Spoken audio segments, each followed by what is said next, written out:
Hi, my name is Barbara Hutchinson, and I am the rector of St. Andrew's in Shippensburg, and it is my honor and great joy to offer to you this as a resource for you from the diocese. I had been asked to lead a retreat on stewardship, and that's my very favorite subject, and so I am delighted to be here doing that.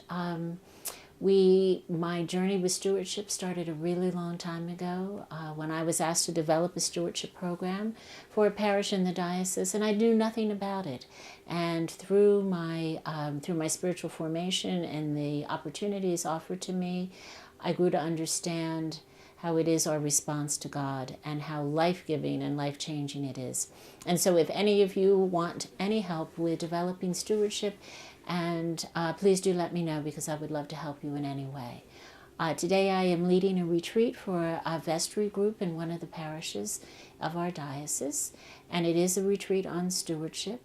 And it begins, of course, where all stewardship retreats begin, and that would be in the place of gratitude. And I'm trying to pull together several different components of what I think are important in really breaking apart and understanding stewardship.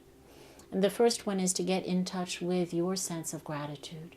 What really matters to you? What are you so grateful and so happy that you as a parish or as a vestry or as an individual have been able to offer to God's world?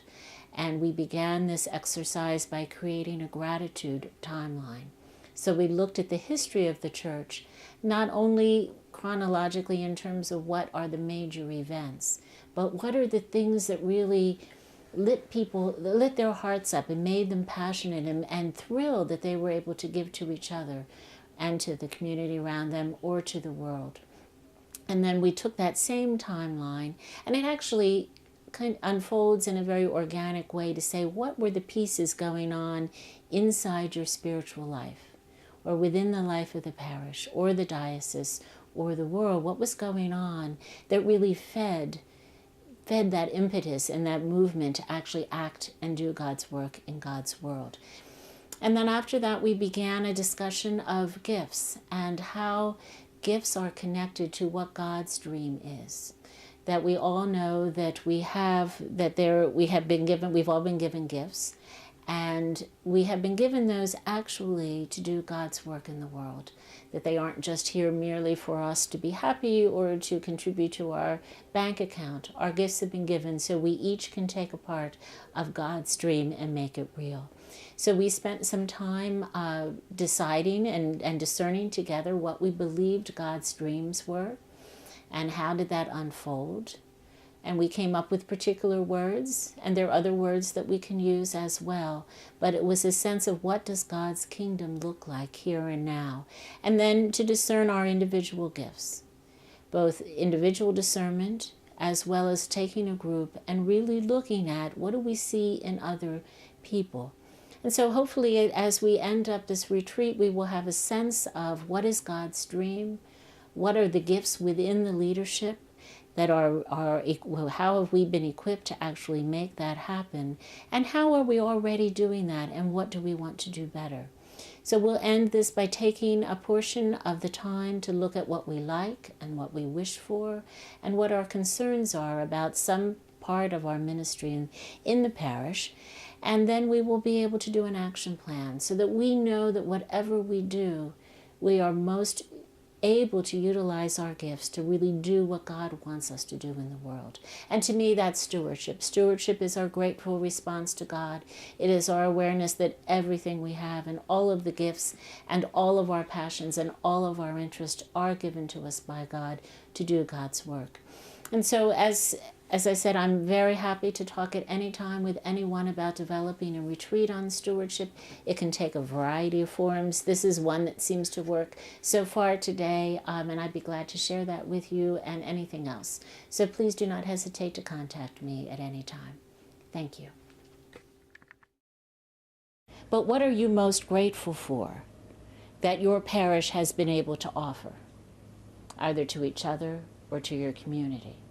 And I'm going to ask you to look at it in two ways. One, what are the actions? We're going to look at kind of what's above the line. And then we're going to look at what's been going on in the spiritual life of the parish that has enabled you to do those things and those things which you were grateful for. And then I want to talk with you a bit about, because I think those things that you're going to list up here are actually part of what God's plan is for you and for the parish and for the world. And so we're going to pull out a little bit and unpack, what does it mean? What is God's dream? And how do we participate in it? How have what we've been doing already, making God's kingdom come more near? What are those specific things that we would say God's dream for our world are? Then we're going to move a little bit into the whole sense of gifts. What do we offer? What do each one of us offer here and now in this parish to continue to bring God's dream in, for which we can be very grateful that we can offer to God's people? And so I'm going to ask you to reflect with me about what do you think, what your current giving is, and how do you feel about it? What do you like about it? What do you really wish it could be? And what are some of the concerns you have? And then we're going to take a couple of those items. Maybe there's one really big concern, or maybe there's something you just yearn for, and really create an action plan. How are you going to take that? Who's going to do what, and when is it going to happen, and how is it going to happen, and when are you going to be accountable? So you'll be able to take something home with you, so that in your next vestry meeting or whenever you gather again, you will have something concrete that you can take from this. Bob Gallagher, who was the developer of the Church Development Institute, named Growing Grass. And they call it growing grass because grass grows except when it's dormant. Grass grows all the time, but no one notices. Now, you may notice week to week, but it's not like you're going to say, oh, I was out the door 5 minutes ago and look how that grass grew. But it's been growing. And so I am hoping that today will stretch you and challenge you and grow you. And so at the end, we'll give ourselves maybe 15 or 20 minutes to just offer, if you want, what has been growing inside of you. What can you notice that will be different about who you are now, how you understand your giving, how you understand your relationship with God, what you might be more grateful for.